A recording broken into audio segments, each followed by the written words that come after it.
So we need to have a little talk here. You can see that the gray has really good instincts for food. You see what they did to her ear? They cut off the end. This is cruelty to animals. These rescues that fix cats without even knowing if they're pregnant or not, abort their babies and fix them, and then they clip off the top of their ear so they can just tell that they were fixed.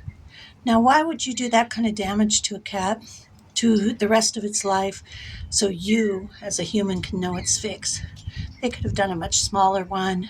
They could have put a little earring in there instead of cutting off the whole tip. And that really is cruelty to animals. It's almost half the ear. And then you can see she has a great instinct for food, and so does Sprite. But here you see Coco's right next to this meat. She doesn't have a good sense of smell. I noticed that with her and Snow. This community has pretty much been decimated, filled with fear by the quote-unquote rescues that people pay for. If you see people putting animals in cages, you can pretty much know, especially if they're keeping them in cages, oh, we're going to adopt them out, and they're keeping them in cages. I've seen some of these rescues where and I'm not trying to talk bad because there's good and bad rescues, but you should learn how to tell a bad rescue. A bad rescue is basically one where the animals are in cages, and like one where the guy is acting like he's really kind. The animals have, excuse me, I just had some whipped cream, I'm choking on it. The animals, you see how Coco has no inclination to go towards the meat. This is not a good thing because her sense of smell is not that keen. But when you see a rescue where they go along the street, they pick up a mom, a baby, one baby and not its siblings. They don't go look for the mom. They don't go look for the siblings. They just grab one so they have a show. Oftentimes, if I've started to believe that if the animals are severely look like they were dipped in glue or paint or something, I think the rescues actually do that to themselves. Because how often does a cat or a dog get dipped in blue paint or some of the other things? You can tell if a dog's been really abused for a long time. This rescue that came to us actually broke the back or leg or hip of a perfectly healthy cat in the process of fixing it, and they just dumped it off back here. I took it to the vet and they said they had a choice of euthanizing it or trying to manage its pain, so we're trying to manage its pain. But they shoved him into a box about the half the size of a shoebox, and he wasn't a super large cat, but he was large enough, a young male adult, about a teenager, and they ruined the rest of his life. You can see Coco has no instinct for this food at all, but you can see she's trying.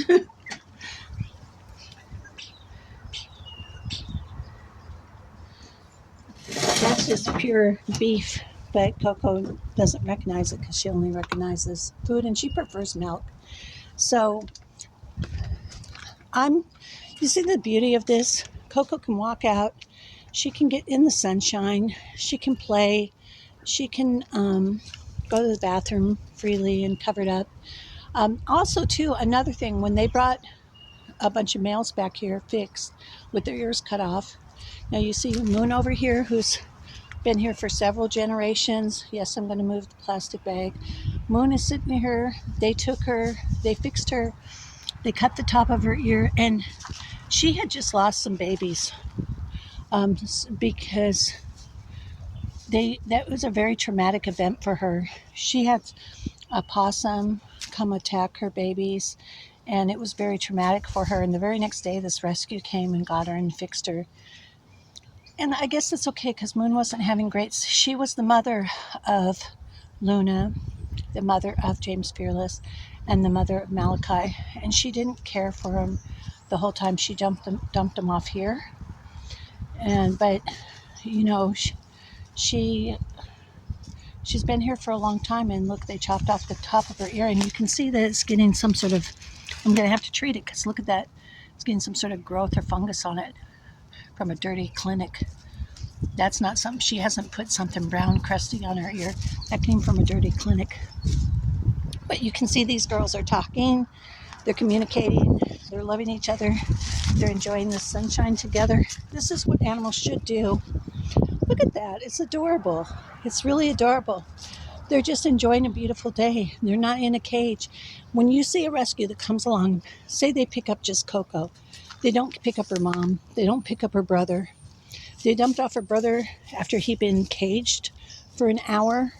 And I had asked them to release Snow. And then he was so upset and so confused that he ran out in the street. And he ended up dead. If they had left him alone, that would have never happened, right? But here's Coco. She's so beautiful. I just love Coco so much.